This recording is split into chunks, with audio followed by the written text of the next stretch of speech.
بسم اللہ الرحمن الرحیم۔ شروع اللہ کا نام لے کر جو بڑا مہربان نہایت رحم والا ہے۔ اے نبی، ہم نے تم کو فتح دی، فتح بھی کھلی اور واضح، تاکہ اللہ تمہاری اگلی اور پچھلی کوتاہیاں بخش دے اور تم پر اپنی نعمت پوری کر دے اور تم کو سیدھے رستے چلاتا رہے، اور تاکہ اللہ تمہاری بھرپور مدد کرے۔ وہی تو ہے جس نے مومنوں کے دلوں پر تسکین نازل فرمائی تاکہ ان کے ایمان کے ساتھ اور ایمان بڑھے، اور آسمانوں اور زمین کے لشکر سب اللہ ہی کے ہیں، اور اللہ جاننے والا ہے، حکمت والا ہے۔ یہ اس لیے کہ وہ مومن مردوں اور مومن عورتوں کو بہشتوں میں جن کے نیچے نہریں بہہ رہی ہیں داخل کرے، وہ اس میں ہمیشہ رہیں گے، اور تاکہ ان سے ان کے گناہوں کو دور کر دے، اور یہ اللہ کے نزدیک بڑی کامیابی ہے۔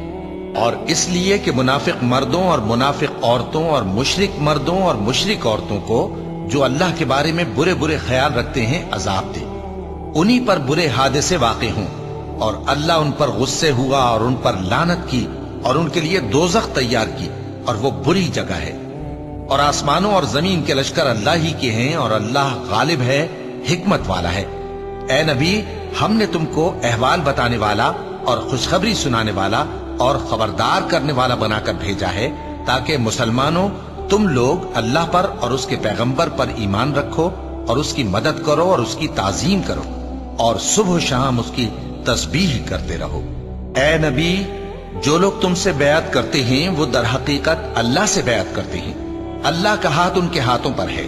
پھر جو شخص عہد کو توڑے تو عہد توڑنے کا نقصان اسی کو ہے، اور جو اس بات کو جس کا اس نے اللہ سے عہد کیا ہے پورا کرے تو وہ اسے عنقریب اجر عظیم دے گا۔ اے نبی، جو گنوار پیچھے رہ گئے وہ تم سے کہیں گے کہ ہم کو ہمارے مال اور اہل و عیال نے روک رکھا تھا، سو آپ ہمارے لیے اللہ سے بخشش مانگیں۔ یہ لوگ اپنی زبان سے وہ بات کہتے ہیں جو ان کے دل میں نہیں ہے۔ کہہ دو کہ اگر اللہ تم لوگوں کو نقصان پہنچانا چاہے یا تمہیں فائدہ پہنچانے کا ارادہ فرمائے تو کون ہے جو اس کے سامنے تمہارے لیے کسی بات کا کچھ اختیار رکھے؟ کوئی نہیں، بلکہ جو کچھ تم کرتے ہو اللہ اس سے واقف ہے۔ بات یہ ہے کہ تم لوگ یہ سمجھ بیٹھے تھے کہ پیغمبر اور مومن اپنے اہل و عیال میں کبھی لوٹ کر آنے ہی کے نہیں، اور یہی بات تمہارے دلوں کو اچھی معلوم ہوئی، اور اسی وجہ سے تم نے برے برے خیال کیے، اور آخر کار تم ہلاکت میں پڑ گئے۔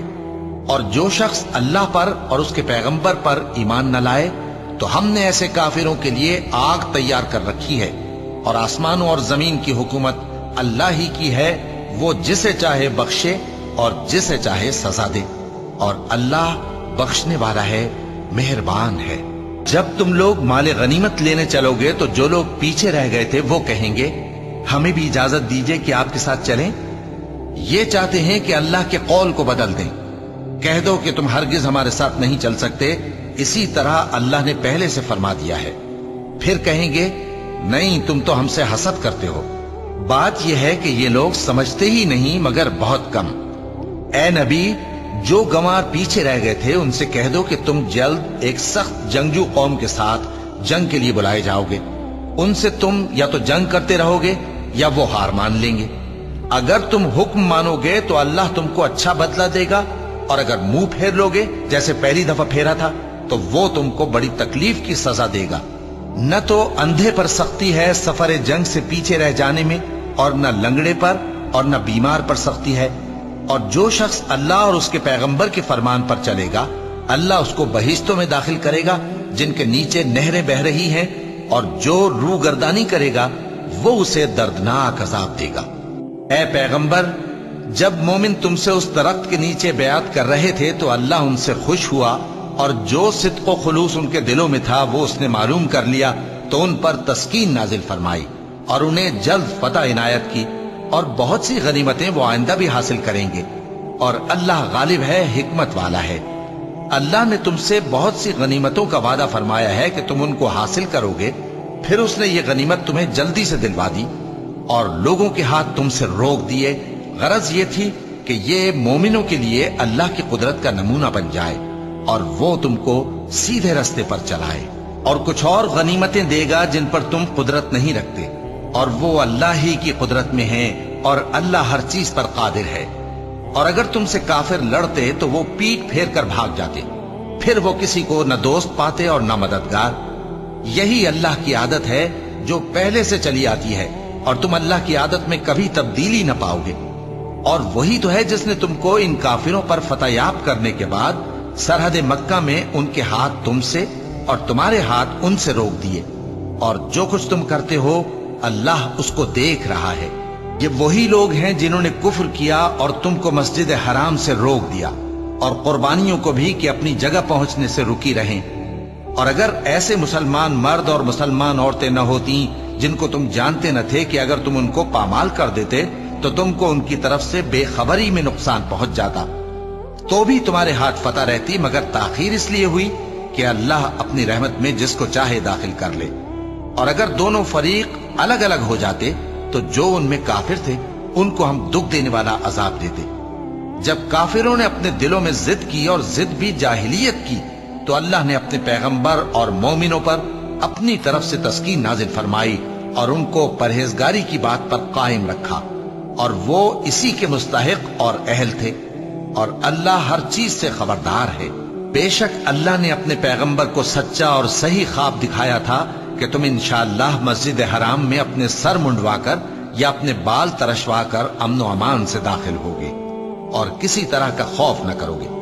جو بات تم نہیں جانتے تھے اللہ کو معلوم تھی، سو اس نے اس سے پہلے ہی جلد ایک فتح عطا فرمائی۔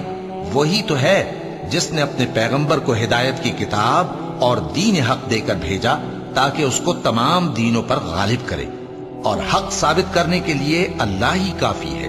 محمد صلی اللہ علیہ وآلہ وسلم اللہ کے پیغمبر ہیں، اور جو لوگ ان کے ساتھ ہیں وہ کافروں کے مقابلے میں تو سخت ہیں اور آپس میں رحم دل۔ اے دیکھنے والے، تو ان کو دیکھتا ہے کہ اللہ کے آگے جھکے ہوئے سر بسجود ہیں اور اللہ کا فضل اور اس کی خوشنودی طلب کر رہے ہیں۔ کثرت سجود کے اثر سے ان کی پیشانیوں پر نشان پڑے ہوئے ہیں۔ ان کے یہی اوصاف تورات میں ہیں اور یہی اوصاف انجیل میں ہیں۔ وہ گویا ایک کھیتی ہے جس نے پہلے زمین سے اپنی سوئی نکالی، پھر اس کو مضبوط کیا، پھر موٹی ہوئی، اور پھر اپنے تنے پر سیدھی کھڑی ہو گئی، اور لگی کھیتی والوں کو خوش کرنے تاکہ کافروں کا جی جلائے۔ جو لوگ ان میں سے ایمان لائے اور نیک عمل کرتے رہے ان سے اللہ نے گناہوں کی بخشش اور اجر عظیم کا وعدہ کیا ہے۔ صدق اللہ العظیم۔